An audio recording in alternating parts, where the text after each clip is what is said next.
Boa tarde, pessoal. Como eu tinha falado para vocês, essa aula é uma aula complementar sobre vetores. Então vou estar explicando o processo de soma vetorial, né? Como é que a gente pode fazer para somar vetores. Bom, lembrando, o que é um vetor? Vetor, ele tem módulo, que é o valor que a gente calcula, né? A gente diz, o valor do vetor, esse é o módulo. A direção e o sentido. Isso a gente já falou em aulas anteriores, né? Só estou revisando. Uma grandeza se caracteriza como vetorial quando ela tem módulo, direção e sentido. Bom, exemplos de grandeza vetoriais: a força, campo elétrico, quantidade de movimento, velocidade, aceleração, campo magnético, enfim. Tá? E aí uma grandeza vetorial a gente coloca essa seta em cima, né, para representar que é um vetor. Bom, a soma vetorial. Então eu vou pegar aqui dois exemplos, né? Vou comentar na verdade três exemplos, mas esses dois primeiros eles são vetores que são colocados na mesma direção, porém em sentidos contrários, né? Em um e outro exemplo eu vou mudar isso. Então no exemplo 1, mesmo sentido e mesma direção, né? Então vou pegar aqui um exemplo. Um vetor F1, 6 newtons, um vetor F2, 3 newtons, e um vetor F3 de 4,5 newtons. Estou pegando um vetor força. Como é que a gente pode fazer para somar esses vetores? A gente pode pegar qualquer um deles, qualquer um, pode começar por qualquer um, a resposta vai ser igual, mas eu vou pegar aqui o vetor F1. Tá? Então vamos lá. A regra é: cada vetor a ser somado é colocado de maneira que o final de um coincida com o início do próximo. Essa é a regra de soma de vetores. Né? E o vetor resultante será obtido unindo-se o início do primeiro com o final do último. Então vamos ver como é que fica isso nesse exemplo. Então vamos lá, F1, F2 e F3. Vamos pegar o primeiro vetor, que é o F1, e vamos colocar ele aqui, ó, tá? Tirei ele dali e coloquei ele aqui, ó, tá? Dando continuidade ao F2, né? Depois vou pegar o F3 e vou colocar ele no final do F1. Então voltando aqui só para vocês verem, ó. Tirei o vetor de cima, tá? Coloquei na continuidade do F2 e o F3 na quantidade do F1, para vocês verem que uma ordem não importa. O F3, ou o F resultante, vai ser a soma vetorial, ou seja, o valor dos módulos, né, de cada vetor eu vou poder somar diretamente. Então 3 mais 6 mais 4,5, 13,5, certo? Bom, o segundo exemplo seriam vetores em sentido contrário, porém tem a mesma direção. Então vamos pensar assim, ó, aqui tem um vetor F1, menos 10, tá, contra o nosso eixo cartesiano, então por isso que eu chamei de menos 10. O vetor F2, 3 newtons, e o vetor F3, 4,5 newtons. Então vou pegar qualquer um desses vetores para começar o trabalho. Então vou pegar o F1, tá lá, ó, peguei o F1.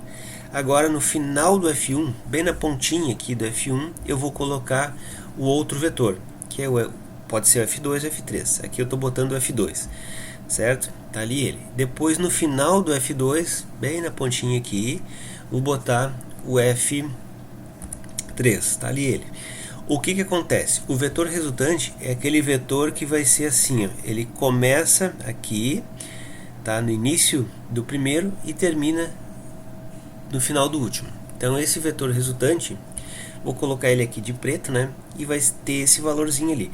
Se a gente fizer a conta, 10 negativo, né, mais 3 e mais 4,5, isso vai dar 2,5. Eu estou somando algebricamente aqui, ó, menos 10 somado com 3 e somado com 4,5. Isso aqui somado, né, dá 7,5, então menos 10, 2,5 resultante para a esquerda. Bom, a regra do paralelograma, né, o que é a regra do paralelograma? Quando esses vetores não estão sobre uma mesma reta, ou seja, não tem a mesma direção, então a gente monta uma figura, que é um paralelograma. Então vamos pegar aqui o F1, que é 8 newtons, o F2, né, que é 4 newtons, e o F3, que é 3 newtons. O que a gente faz? Pega qualquer um desses vetores, então vou pegar aqui, ó, o F1, no final do F1 vou colocar um outro vetor, aqui eu estou botando o F2, e no final desse vetor eu vou botar o F3, tá ali, ó. Agora vocês estão vendo assim, mas e se eu colocasse o F2 primeiro, o F3 e depois o F... Não tem problema, a resposta seria a mesma. O vetor resultante é aquele que começa aqui, ó, começa no início do primeiro e termina né, no final do último. Então vamos lá, vamos colocar ele aqui. Esse tipo de conta aqui, ó, né, 12,08, como é que tu obteve esse valor, professor, né? Na verdade, isso aqui a gente teria que pegar a régua, fazer a descrição desse vetor com uma régua aqui, ó, pegar uma escala, centímetros pode ser, então 8 centímetros, medir esse ângulo, reproduzir esse vetor aqui com 4 centímetros, depois 3 centímetros. Então esse vetor aqui em centímetros daria 12,08, essa seria a ideia. Bom, se eu pegar agora num outro exemplo, vetores no sistema cartesiano. O que é o vetor no sistema cartesiano? Vamos pensar assim, né? Que eu tenho um vetor que eu vou chamar de F1, que vale 10 newtons, tá? Ele forma 45 graus com eixo x. E vou pegar um segundo vetor, que eu vou chamar de F2, valendo 3 newtons, que também forma 45 graus com eixo x. Bom, vocês estão vendo que esses vetores, para a gente achar o vetor resultante, eu vou ter que fazer uma soma. No método anterior, eu poderia pegar esses vetores, trabalhar esse aqui, ó, colocando ele aqui, certo? E depois vir, ó, com esse vetor resultante, ligando o início do primeiro com o final do último. Então, seria deslocar esse vetor daqui para cá, ó, certo? E achar o vetor resultante. Mas aqui é um outro método que eu estou explicando para vocês, que ele é usado quando a gente quer saber a soma de múltiplos vetores, certo? No eixo cartesiano. Então eu estou botando 2, mas eu poderia ter 3, 4, 5, 6 vetores. Então como é que é o processo? A gente vai achar as componentes. Então eu acho aqui, ó, uma componente que seria rebater aquele vetor no eixo x, e aí eu tenho que usar a trigonometria para me definir o valor desse vetor, que seria F1, que é 10 vezes cosseno. Lembrando que isso aqui seria um triângulo, então a gente tem a hipotenusa, cateto oposto aqui, ó, e cateto adjacente. Como eu quero o cateto adjacente é cosseno, né? Então eu vou ter 10 vezes o cosseno de 45. E para o outro lado aqui, para achar esse outro valor da componente, que é no eixo y, eu vou ter aqui, ó, esse valor que é o seno, né? Então é o cateto oposto. Então lembrando que esse valor é igual ao que está aqui. Então vai ser F1, que é a hipotenusa, vezes seno de 45. Bom, feito isso, o que acontece? Eu posso desprezar aquele vetor de 10 newtons. Ele não precisa mais aparecer ali na jogada. Olha ali, ó. Posso tirar ele. Por quê? Porque agora eu vou trabalhar com as componentes F1x e F1y, que são os nomes dessas componentes aqui, ó, de vetores, F1x e F1y.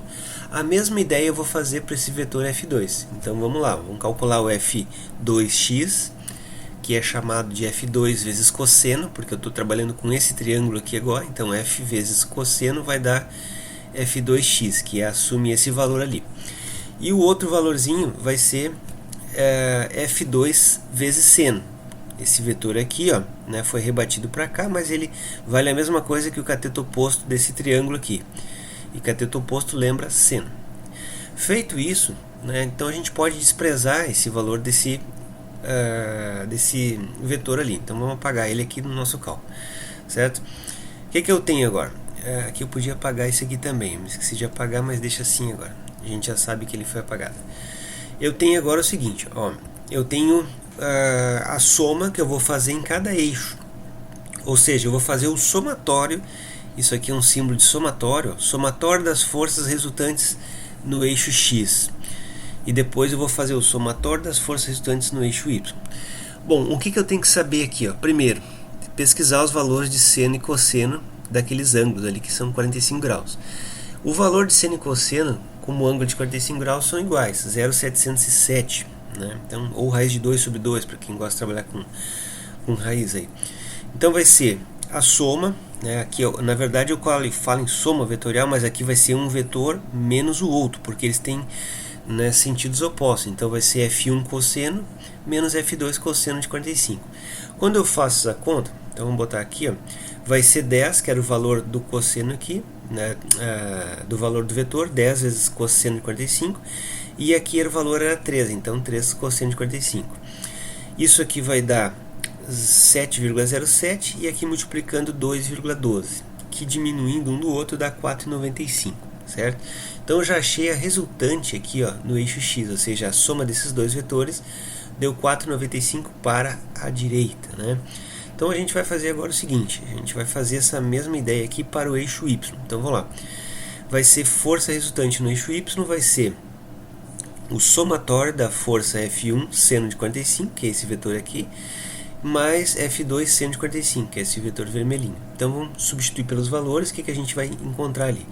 10 seno de 45 mais 3 seno de 45. Né?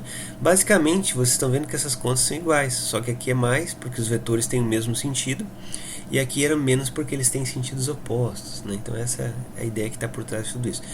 Aqui vai ser 7,07 mais 2,012. Fazendo essa soma vai dar 9,19. Bom, encontrado esse valor dos vetores resultantes, né, no x e no eixo y, o que a gente faz? Então vamos passar para outra tela aqui. A gente vai desenhar eles aqui. Então esse vetor todo vai ser substituído por um só, e essa soma, que era um menos o outro, que nem vocês viram anteriormente como é que eu tinha feito, eu posso substituir assim, tá, por apenas dois vetores. Isso aqui eu podia ter apagado, então vamos apagar isso aqui, tá aí. O que eu tenho aqui? Eu tenho 9,19 para cima, né, no eixo y, e 4,95. Mas professor, tu tem dois vetores, não achou o resultante ainda. Calma, agora a gente vai aplicar, né, um teorema lá, né, teorema de Pitágoras, que vocês veem lá no nono ano. Então vamos lá. Estão vendo esse vetorzinho aqui desenhado? Ele configura a diagonal desse retângulo aqui. E como é que tu acha ele? Aplicando o teorema de Pitágoras nesse triângulo. O teorema de Pitágoras diz o seguinte: hipotenusa ao quadrado, que é o vetor, né, resultante, é igual a soma dos catetos ao quadrado. Esses catetos agora é o fx, resultante em x, e f resultante em y. Tá aqui. Substituindo os valores, aqui eu só tirei o quadrado e coloquei a raiz. Vamos lá para os valores, vai dar 4,95 ao quadrado mais 9,19 ao quadrado.